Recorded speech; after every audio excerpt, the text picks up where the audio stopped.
Because I am. Welcome to Up the Villa podcast. Welcome to the player ratings episode. Fully interactive. We designed it for you guys to have interactive aspects of our channel for you to get involved with at home. So this is one of the concepts for you to play along with, get involved with. So player ratings, if you are new to the channel, do us a favour, subscribe, it's free. Comment your thoughts, like this episode, do all of your stuff that you can do to help me out and help this channel out. So if you can subscribe, go ahead and do that. Let's get straight into it then. Player ratings, out of 10, rate the player. Let's go. So we will go first then with Martinez, and he's going to get, naughty boy, he's going to get an 8. He's going to get an 8 from me, Martinez. World-class save, just like the Odegaard one that we had at Villa Park the other day. Got down early, saved it, came out for stuff. Distribution was good. Really, really good. Mopai went in on him first time. Foul. Didn't need to do it. Why did he do it? And they got the corner, I think. And then there was the after bit where Martinez did his stuff, pushed him, whatever, and it just sparked all that drama, which we didn't need. And Emery's fuming about it. Emery's not happy about it at all. And because and I can see why he's frustrated by it, because we're winning the game. We're playing against 10 men. We don't need to be embroiled in all this drama. Just go out, get the job done, and go home. That's all we needed to do. But we got him embroiled in this drama vibe and emotion. And I know sometimes it must be difficult for the players. You know, the emotion and the sort of adrenaline going through their body, and they're trying to do enough to win the game. But we didn't really need it. I'd probably give him a bit higher, but he sparked the drama, didn't he? But world-class save, do you know what I mean? But, yeah, Emery's fuming, and I think that's probably, Emery's not happy about it. Moreno. I'm going to go with a 8. I'm going to give him an 8. Going to give him an 8 for his goal. He's going to get the 8 for his goal, and his attacking intent. And I think he did okay. I think he had a good get. First off, I thought for that first 8-minute spell, I thought, mate, he should have had that trick. And he looked really good. A bit loose sometimes, but he wasn't the worst player for Villa. And, you know, he gave away the goal, didn't he? Didn't track the runner behind him, flat-footed. So he kind of made up for it with his goal. So I've probably gone a bit big because of his goal. It was a big goal for him to score. Lack of minutes, got to get up to speed. Looks like he wasn't up to speed for the full 90, but he will get there. And you could see signs of him, you know, what he offers differently to Luca Dean is that energy, that pace, that zip he's got going forward, where Luca Dean's probably a bit more controlled. So, yeah, he had a good game. Did Moreno. Next up, we will go with Carlos. I will give Carlos I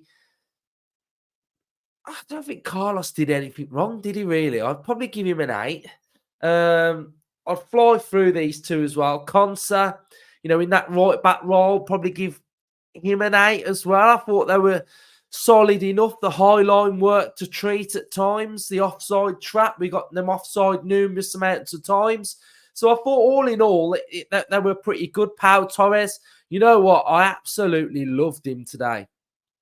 I loved him stepping up and dribbling and calmness. And, you know, he probably weren't pinging balls that we've seen in the past, like that were absolutely worldies. But Pau Torres looked really good, really strong. I thought Pau was really good. And I think he looks, to me, one of the best ball-playing centre-backs in the Premier League. At the minute, I thought he was fantastic. So the back line did okay. Wasn't troubled loads, really, was it? But, you know, they had that sort of chance from, was it, who Who was it in the middle? The kid from Denmark. His name just evades my mind, but he had that chance, didn't he? So all in all, they did okay. Matty Cash, I'm going to give him a 5. I thought he was really poor, really poor. His decision making, probably lack of at times. He really frustrated me in the first half. Really, really frustrated me. The amount of times where the ball would come to him and he'd run into trouble, or he wouldn't go down the byline, wouldn't take a man on, wouldn't deliver, wouldn't put a ball in, came back too many times. I think for one of their chances, he got roughed up, didn't he? He got roughed up, and I think that was that chance that they had and they should have scored. So, yeah, really frustrated with him. He's really struggling with this role that he has to do in midfield. He had his best game in this role, away at Burnley, and he was fantastic in it. But ever since, the Wolves game, just hasn't really delivered in there, and he's struggling in there, and yeah, frustrating. He has a chance that he hits it on the side of it, on the outside of his foot that he should have scored. So yeah, poor game. Just needs to learn the role a little bit, and I think he just needs to be a little bit more dominant when he gets the ball with his decision making. I think when he's a fullback and he gets to that fullback position, he knows what he's got to do. He knows he's got to just get the ball in there and deliver. Whereas when he's in this midfield role, I feel like he looks a bit lost. So yeah, not the best game from him. Not the best. Kamara, I thought the average is on the right-hand side from Villa fans. So that's what the average Villa fans rated him. I want to give him a higher score than a 7 because I thought in the second half, he really stepped up when we was in control. He was bossing the game, Kamara was. He was absolutely brilliant, but then he gets sent off, gets his hand around someone's neck.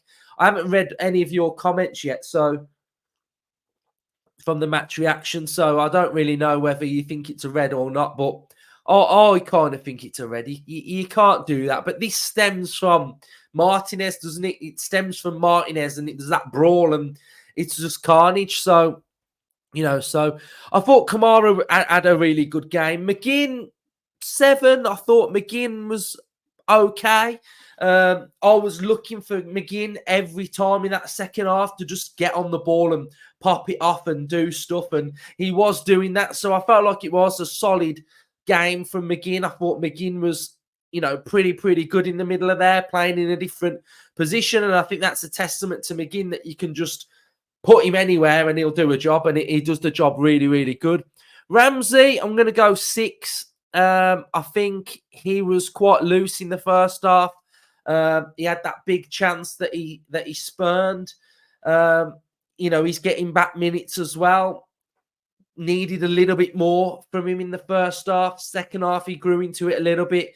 And he was just popping off balls. But good game, but just needs to just be there a little bit more, I think. And I think that will probably come the more games that he plays. And, he's got to just keep that shirt and keep going. But, he should have buried that chance, especially in the first half.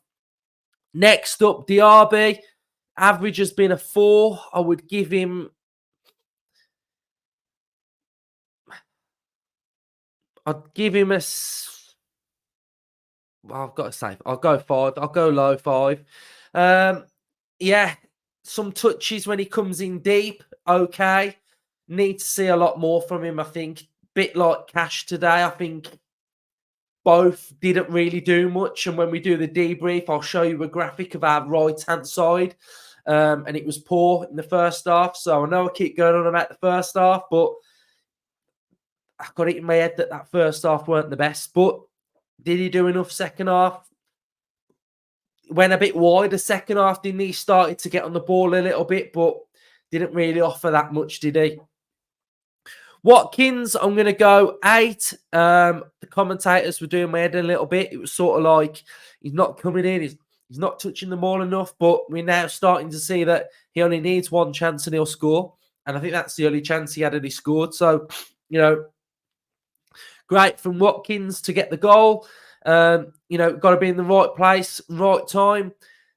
Wasn't a tap-in, but I want to see Watkins getting tap-ins because I think that's what all good strikers do. How many penalties has Harry Kane scored? How many little tap-ins does he score? So, yeah, tap-in, fine. Header, good header. Scoring more with his head now. So, really, really good. And now, these four ratings are going to surprise you. They are going to surprise you. John Duran, I'm going to give a 7 because he changed the game for me. He offered that presence. He offered that stature. He offered that profile, that dominant presence in there. Added a different dimension to us up top. Brilliant. Just keep doing that hard work, Duran, and you'll get more minutes. Leon Bailey. I'm going to go 10. I'm going to go big on Bailey. Big on Bailey because he changed the game. He changed the game. Because unlike what Cash wasn't doing, Bailey was doing it. And yeah, Bailey's a winger, etc. But you can't half see the difference when you put a winger there. Bailey's ball into the box was sublime. Bailey's class. Bailey is really, really good. Really good. And this goes down to Emery as well. Bailey doesn't need to start every game to have an impact. How many times is Bailey now impacting games and delivering for Villa? Come off the bench. Beautiful balling. We got the goal. Absolutely fantastic. Bailey, I think you're absolutely fantastic, mate. Absolutely fantastic at the minute. Zaniolo, 8. I'm giving him an 8 because he was doing what we needed him to do. Get stuck in, add that profile, be physical, and add that element to Villa from the 81st minute. And he did what he needed to do. And every player plays their role, top stuff. And then Dendonka, I'll say 8. Didn't really have to do too much, but just defended really, really well. So those are my player ratings. The averages from Villa fans are on the right, and mine are on that sort of left-hand column there. So fully interactive, play at home. Head over to Up the Villa podcast. So you'll go to utvpodcast.co.uk and you will find our beautiful website here. We've got women's content, we've got match previews, etc. So you'll find it here. The fully interactive stuff is on the social hub. You can predict your lineup, you can do score prediction league, and then you've got your player ratings there, and it'll take you to the player ratings page, and you can add your ratings in there. If you disagree with some of my ratings, make your part, play your part, change the narrative, because you can go ahead and put your ratings in there. So I'm absolutely buzzing. Great to get the win. Great to be constructive as well. I think that's important on this journey.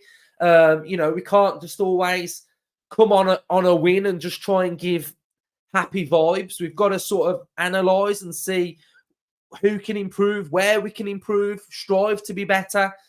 So cheers for everybody that liked the match reaction. It's gone down really, really well. We'll have an in-depth debrief now. I'll record that now. That will come out tomorrow. So we'll have a real in-depth look at this game, analyse it statistically, look at the player positions, etc. So, yeah, I'm loving creating this content for you. If you don't subscribe or you don't normally comment, just comment, get involved. If you don't have a Google account, make one so you can comment. And just try and help me out by subscribing and liking and commenting and stuff. So if you do enjoy it, do that. Up the Villa. You're all legends.